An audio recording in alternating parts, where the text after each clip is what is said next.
কালীঘাট, সর্বমঙ্গলা মন্দির এইসব সেরে এবারের আমাদের গন্তব্য হলো মা বুড়িমা। Hello, welcome back to my another vlog. কেমন আছো তোমরা সবাই? আশা করছি সবাই খুব ভালো আছো।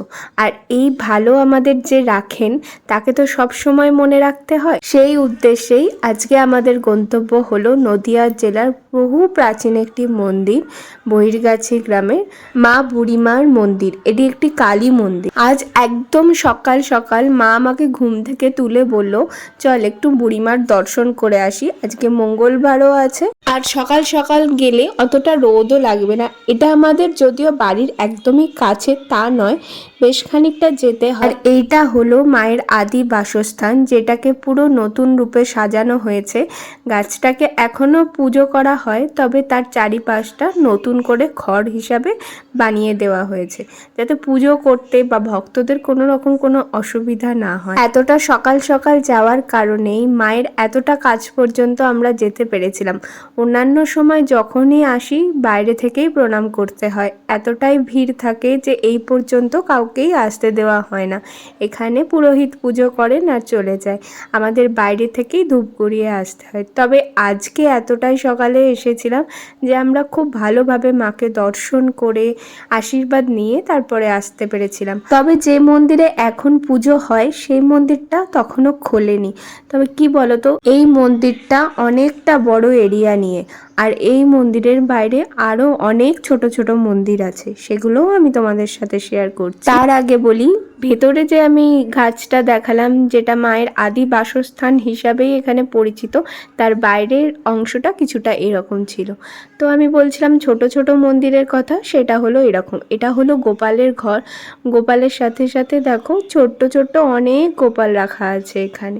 তার পাশেই ছিল শিবশম্ভু, মানে আমাদের মহাদেবের ঘর। এখানেও যেমন বড় শিবলিঙ্গ ছিল, পাশে কিন্তু আরো অনেক ছোট ছোট শিবলিঙ্গ ছিল। তো যেহেতু মন্দিরটা খোলেনি, তো আমরা ওই মন্দিরে যাওয়ার আগেই এই মন্দিরগুলোতে পুজো সেরে নিচ্ছিলাম, কারণ এগুলো আমরা যখন গেছি হয়তো তারও আগে থেকে এগুলো খোলাই ছিল। আমরা প্রত্যেকবার কি করি, আগে মন্দিরের পুজো সেরে এসে এই মন্দিরে পুজো করি, কারণ ভিড় থাকে। এইবার অন্যরকম হয়েছিল, এই মন্দিরগুলোতে আমাদের আগেই পুজো হয়েছিল। এইখানে দেখো আরো ছোট ছোট দুটো গোপাল আছে। এই মন্দিরে যারাই যান তারা প্রত্যেকটা মন্দিরেই ধূপ দেখিয়ে আরতি করেন। তো আমরাও সেই রকমই প্রত্যেকটা মন্দিরেই আরতি করছিলাম। এই রকম সময় দেখলাম মন্দিরের দরজা খোলার সময় হয়ে গেছিল, আর এখানে মন্দিরের দরজা খোলা হচ্ছিল। তারপরে চলে গেলাম মন্দিরের ভেতরে। তবে তার আগে আমি করেছিলাম মহাদেবের পুজো।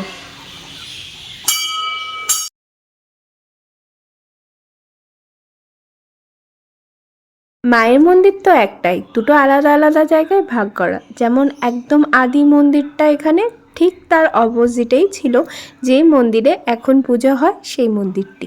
তো আমরা ভেতরে গেছিলাম, আর ভেতরে এই এরিয়াটা আমি বলছিলাম না, বাইরেও যতটা মন্দিরের ভেতরেও ঠিক ততটাই। মানে মানুষের এখানে এসে পুজো দিতে কোনো রকম অসুবিধা হয় না।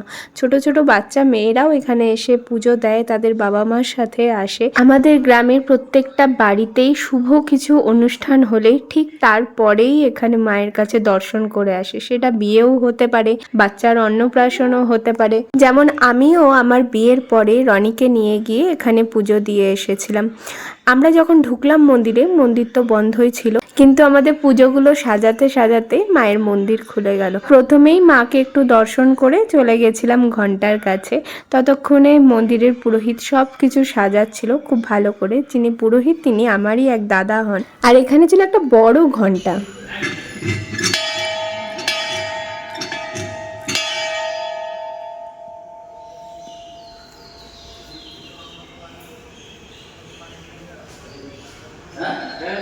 ফাইনালি গেট খোলার পর আমারও প্রথম দর্শন ছিল। আমি ভাবলাম তোমাদের সাথেও শেয়ার করি, যাতে তোমরাও দর্শন করতে পারো, মোবাইলের ওপার থেকে হলেও যেন দর্শনটা করতে পারো। কিছুদিন আগেই যেমন ফলহারিণী কালী পুজো ছিল, তোমরা সবাই আসছিলে বুড়িমার কাছে আর পুজো করছিলে, তার সাথে সাথে আমাদের সাথে শেয়ারও করছিলে। আমিও বাড়িতে বসে মাকে দেখছিলাম, মাকে দর্শন করেছিলাম তোমাদের থ্রুতেই। তারপরেই কল্যাণদা শুরু করে দিয়েছিল পুজো করা, আর আমার হাতে দিয়েছিল অঞ্জলির ফুল। খুব ভালোভাবে মায়ের দর্শন করে তার পুজোটাও আমরা দিয়েছিলাম। তারপরে অন্যান্যদের পুজোগুলো কিছুক্ষণ বসে দেখেছিলাম।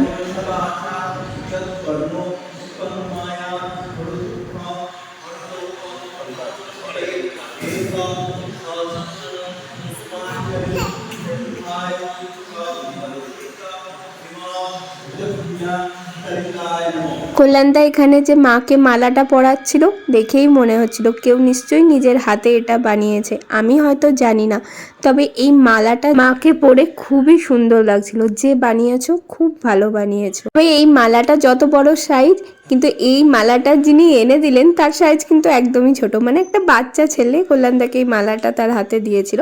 তারপরে আমরা এসে গেছিলাম মিষ্টির দোকানে। ওই যে পুজো শেষে পরোটা খাওয়া, এটা তো ম্যান্ডেটারি। আজকের ব্লগটা এই পর্যন্ত, দেখা হচ্ছে নেক্সট ভিডিওয়। বাই।